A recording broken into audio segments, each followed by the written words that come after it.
Yesterday on X, I put out these levels on Bitcoin and its journey up to the 100,000. You can see at 99,927, there's a level of structural resistance. We have structural support at 98,546 and 97,982. We also have structural support at 96,036. If we break the 100,000, the next structural resistance levels are 102, 109. Please let me know in the comments, do you think we're going to break the 100,000 and just forge up to 102, 109 in the next 24 hours? I'd also like to call out some artwork from Digital D. Wow, that's a BORSOG pattern indeed. What terrific artwork, my friend. I'd like to give you an update on where Bitcoin is headed and what happened just overnight in the past trading session.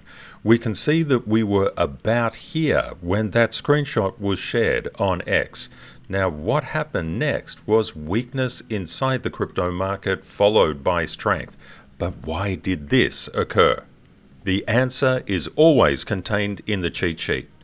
I'm going to make your life a little bit easier by just discussing what the main culprit was, and you guessed it, it was the VIX. And what have we seen? The VIX is coming down, but not all the time. These ups and downs are problematic. Now, what I'm going to do is to invert the scale. Please let me know if you see any inverse relationship between the VIX and Bitcoin in the comments. Just uninverting that relationship between the VIX and Bitcoin. One of the things that we've been looking at least for the past 3 days, is the concept that the VIX needs to come down for Bitcoin to break through the 100,000. What caused all this spikiness inside the VIX? Well, we understand that there was a CTKS gap, and it was a negative one, so it dropped, but then it exploded. And this is the thing to always understand with these gaps. They work in both directions. Now, what happens if the VIX gets above 1630? It has that positive CTKS gap in play. That could mean it could rise rather quickly. It could fall just as quickly. But the issue is that you need to have that certainty as to what price momentum could be doing. And it could be getting really interesting if the VIX starts to spike again. The real issue is that one chart cannot be viewed alone. A lot of people just say, I'm going to look at Bitcoin and I'm going to tell you the history and power of Bitcoin, and that's fair to a degree. But intercorrelation and interconnection are incredibly important. As you can see, we'll just invert this again to give you a bit of an understanding. Maybe just turn this guy off first, but if I just invert that, you can see that Bitcoin moves inversely with the VIX just at the current time. So if you were ignoring the VIX and ignoring these positive and negative CTKS gaps, you could get caught very much off guard, and we don't want that. In fact, you have certainty to understand where price will move from if you know the CTKS structure. You have a huge amount of confidence. With this in mind, when we look at Bitcoin, we're actually looking through the chart of Bitcoin into the VIX and into a lot of other charts. And as we make our way up, the VIX is pretty much the key chart that we need to look at. But what happens when the VIX stops trading?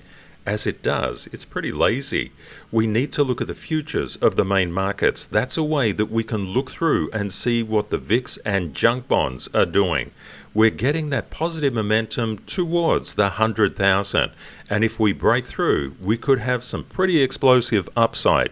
So please bear this in mind. But all you need to know is where the structural levels are to gain absolute certainty as to where price waves will be moving to and moving from.